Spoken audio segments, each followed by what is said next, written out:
আজ নাম নিয়েই বলতেছি, জামাতে ইসলাম বিকৃতি আনেনি? এনেছে।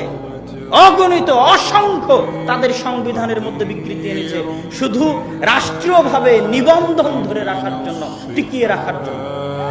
তাহলে নিবন্ধন বাতিল হয়ে যাবে। 30% যদি নারী নেতৃত্ব না দেয় দলের মধ্যে, নিবন্ধন দিবে না সরকার। যদি নাম জামাতে ইসলাম বাংলাদেশ না করে, বাংলাদেশ জামাতে ইসলাম যদি না করে, তাহলে দিবে না নিবন্ধন। তখন নাম চেঞ্জ করে জামাতে ইসলাম বাংলাদেশ করা হয়েছে।